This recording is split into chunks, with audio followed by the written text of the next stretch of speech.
Hello, in this video we will talk about exceptions to the octet rule. So even though the word rule is present in the phrase octet rule, it's only a strict rule for second period elements that are carbon, nitrogen, oxygen, and fluorine. So you can violate the octet rule in three different ways. So you can have an odd number of electrons, which leaves you with an unpaired electron floating around. Those molecules are called free radicals. You can have an incomplete octet with beryllium, boron, and aluminum, and beryllium and boron are second period elements. They're just not carbon, nitrogen, oxygen, or fluorine.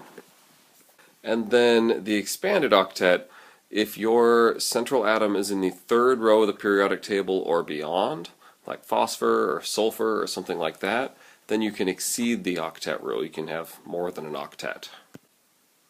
So let's talk about these in turn. So free radicals, you can also call them odd electron molecules.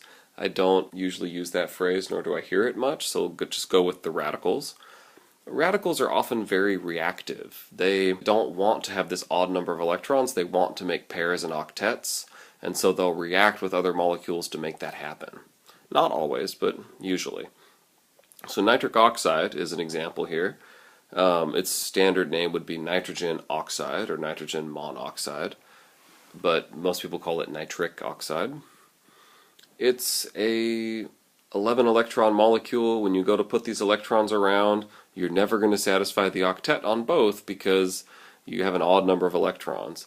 So what you do here is you place the unpaired electron such that the formal charges are minimized, and then you move on about your day. Generally, though, we don't give you these molecules, and so if you count an odd number of electrons, double check. Maybe we did give you a molecule to try, but it's always good to double check if you get an odd number. Now, there are free radicals that are stable, and this is actually one of the areas that I do research with. So here's a screenshot of my dissertation, well, a figure out of my dissertation, and this is me trying to describe how I did a certain synthesis to connect these radicals to a bead via some polymer. And so here's the radical. This molecule here has a nitrogen-oxygen single bond that has an extra radical that we generally place on the oxygen when we're drawing the structure. So these things are out there, they exist. They're just not as common as other molecules you'll come across. Okay, you can have electron-deficient compounds that have an incomplete octet, and in this class, and I think this is pretty true generally, we only do this with beryllium, boron, and aluminum. And if it helps you visually, here's where these elements sit on the periodic table. They're on the verge of being metals. I mean, beryllium we would categorize as a metal, but they still can form covalent compounds. So it's kind of a variation on this strict ionic covalent definition we taught you earlier. But they don't form perfect compounds, they form incomplete octets. So if you take beryllium hydride, you have beryllium with 2 electrons, hydrogen, each one has 1 electron. You only have 4 electrons in this Lewis structure. You're not going to satisfy anybody's octet. So beryllium is happy to make structures where it only has a quartet, if you will. It only has 4 electrons. By doing so, you minimize its formal charge. In this molecule, the formal charges are all 0, so then that kind of works. Another example is boron trifluoride, where there's 24 electrons in this molecule, and here's the Lewis structure, just like this. Now, a lot of people would be tempted in drawing this Lewis structure to then take one of these electrons from the fluorine and drop it into the bond here. So you'd make a double bond. And if you do that, well, so these go away. If you do that, you have this double bond here. Turns out fluorine has a positive formal charge and boron has a negative formal charge. And fluorine is never going to accept a positive formal charge. It's the most electronegative element in the periodic table. So this is just not going to work, right? You're never going to see this happen. And instead, boron just has an incomplete octet. But if you look at this, its formal charge is 0 for boron, so that's great.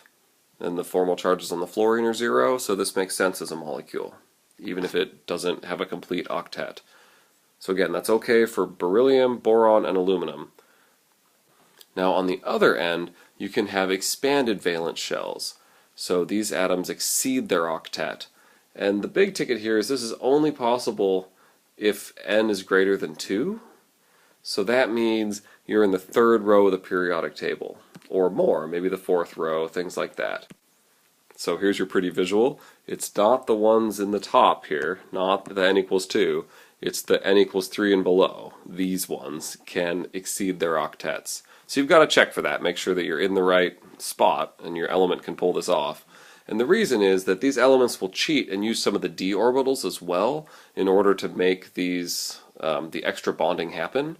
And things that are in the second row, they do not have d orbitals because there is no 2d orbital. So therefore they can't do this game. But if you're in n equals 3, well, there's a 3d orbital, so this works out. Overall, what does this mean for you? When you're writing Lewis structures, you make less than 4 bonds if your central atom is beryllium, boron, or aluminum, and it makes a better Lewis structure. If you have an odd number of electrons, well, just put it where it makes the best formal charges. And if you have n equals 3 or 4 or 5, something higher than 2, you can go up to 6 bonds or 12 electrons around the central atom. You can also have 5 bonds and a lone pair, 4 bonds and 2 lone pairs, or 3 bonds and 3 lone pairs, something like that, right? But ultimately, try not to go past 12 electrons in the central atom. That's not a hard and fast rule. You can find structures that go and have 14 electrons around the central atom in various forms of bonding or lone pairs, but that's not what we're going to do in this class. So we kind of stick to 12 or less. Okay, so some practice. So pause the video, try these, see how it goes, and then I'll put the answers up in just a minute. Okay, so looking at xenon tetrafluoride, you first have to count the valence electrons. And so in this case, well, that's 36. Then you lay out the skeletal structure, and then you start adding electrons. Well, I'm going to start from the outside and work my way in. And when you do that, you get 32.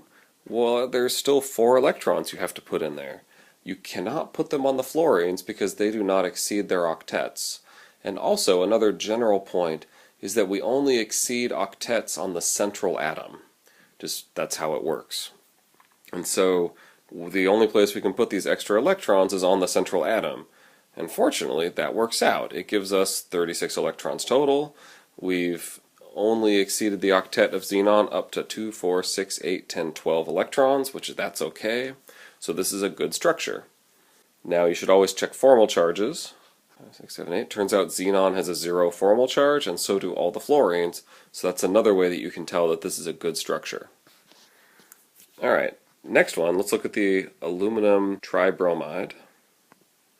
And so there's 24 electrons here.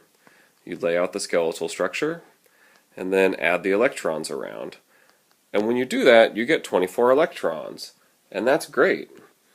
You know, currently aluminum does not have an octet, but this is an electron-deficient compound, so that's fine. Aluminum's on the list of the elements that can do that. So that's fine, and that's how you do that problem. Now, while we're here, let's talk about common Lewis structure mistakes. We've now learned all the content behind Lewis structures, so this is a good time. So, what happens here? One thing people do is they'll make hydrogen or fluorine a central atom. Sometimes you see structures like, something like this, where the hydrogen's in the center of some string. And that's not okay. Hydrogen and fluorine have to be on the edges, terminal atoms.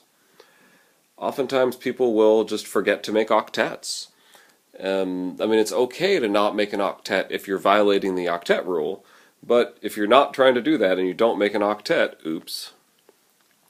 Another thing people do is they forget to include resonance structures. Remember, if you have multiple ways to arrange the electron, most typically multiple places to put double bonds, you have to put resonance structures down. Another thing with resonance structures is the atoms are stationary, the electrons move between resonance structures, so don't go moving atoms around. Now, if your structure has non-zero formal charges, you have to show them, so people who forget that are making a mistake. I'll grade problems and people will put the wrong numbers of electrons in, so please count at the end and double check. It's really easy to lose them. Also, people will draw structures with unpaired electrons. I'll see something like this sometimes, where there's just kind of extra electrons hanging out, and that's not okay, right? You need to have these electrons paired somehow. That said, it is okay if you have an odd electron molecule, and then you don't really have a choice. Alright, when you exceed the octet, try not to go past 12. Again, this isn't a firm rule, but it's what we do in this course. And the other thing is, it's a mistake to exceed the octet on the outside atoms. People tend to do that. That's not what happens. It costs some energy to exceed the octet, and you get that energy back if you make a lot of bonds, right? So this only works for the central atom that's making all these bonds. The atoms on the outside are only making one bond in, and it's not favorable for that atom to exceed its octet. So with that taken care of, that's our video. You've now learned all the content behind Lewis structures, so you're set. Thanks for watching.